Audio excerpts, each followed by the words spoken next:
Assalamu alaikum, I'm Aisha and you're watching Samar News. Here are today's headlines. The security forces claim to have killed at least 34 militants in intelligence-based operations across Khyber Pakhtunkhwa and Balochistan. The military said 26 fighters linked to Fitna Al Khwarij were killed in multiple engagements in North Waziristan, Lakki Marwat and Bannu, including an infiltration attempt along the Pak-Afghan border. 8 more militants were killed in an operation in Zhob district of Balochistan. Weapons were recovered and clearance operations are continuing, as authorities say the campaign under Azm-e-Is-the-kaam will proceed at full pace.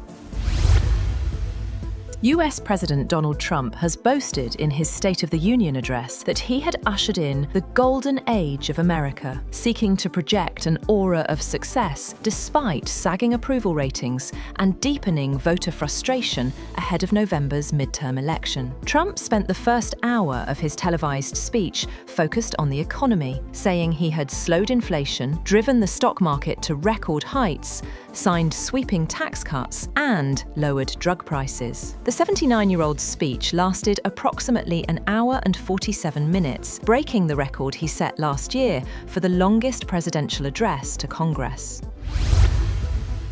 Trump also briefly laid out his case for a possible attack on Iran in his State of the Union speech to Congress, saying he would not allow the world's biggest sponsor of terrorism to have a nuclear weapon. In his speech, Trump pointed to Tehran's support for militant groups, its killing of protesters, and the country's missile and nuclear programs as threats to the region and the United States. He accused Iran of restarting its nuclear program, working to build missiles that he alleged would soon be capable of reaching the United States.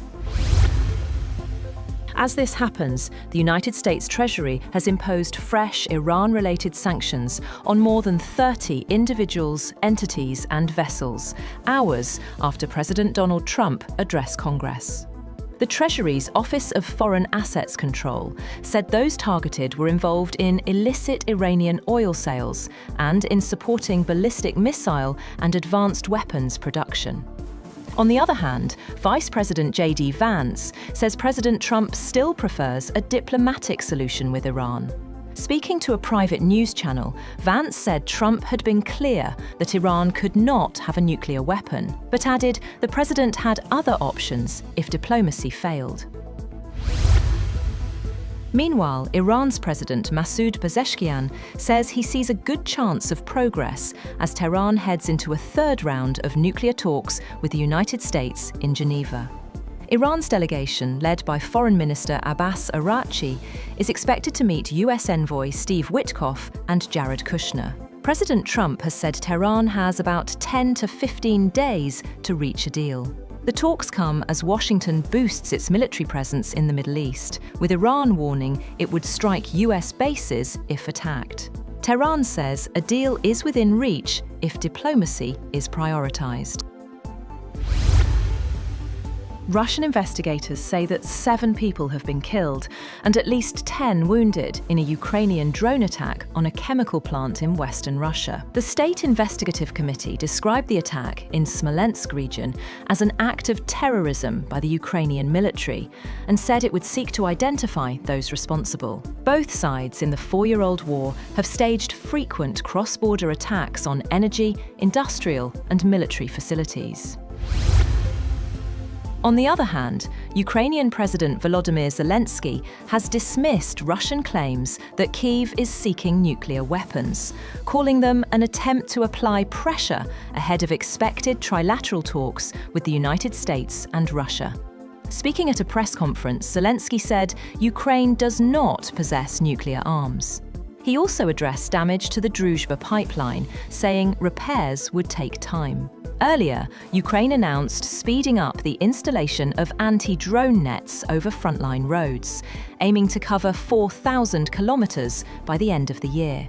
The development comes as Ukrainian negotiators are set to meet US officials on Thursday to discuss post-war reconstruction, including a prosperity package.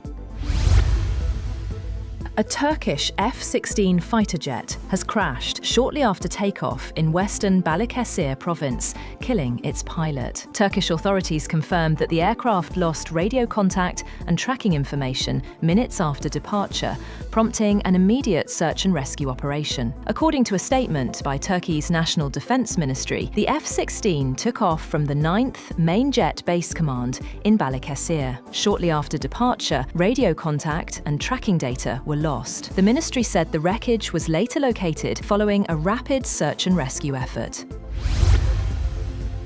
German Chancellor Friedrich Merz and Chinese Premier Li Qiang said in Beijing that China and Germany want to deepen cooperation as Merz began a visit aimed at resetting ties amid a widening trade imbalance. Merz told Li that Germany attached great importance on maintaining and deepening its extensive economic exchanges with China, its largest trading partner last year, while emphasizing the need for fair cooperation and open communication. Li called on both sides to work together to safeguard multilateralism and free trade.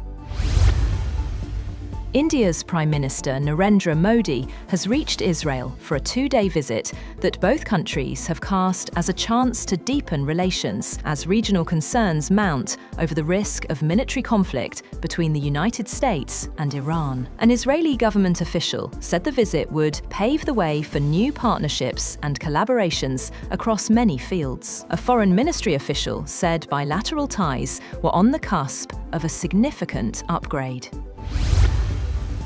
At least 30 people have died after heavy rains hit Brazil's southeastern state of Minas Gerais, while 39 people were missing. The state fire department confirmed the deaths happened in the cities of Juiz de Fora and Uba, about 110 kilometers apart. About 440 people have been displaced in Juiz de Fora as the rain triggered flooding and landslides and forced the suspension of classes in municipal schools. President Luiz Inácio Lula da Silva offered his condolences in a post on X.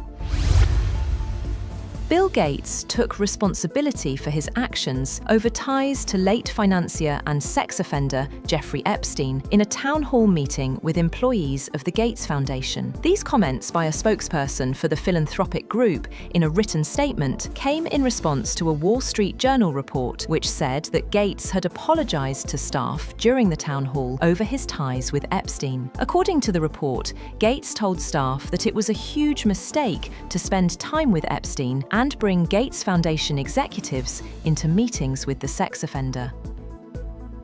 That's all for now. For more updates, visit www.samar.tv. Thank you for watching Samar News.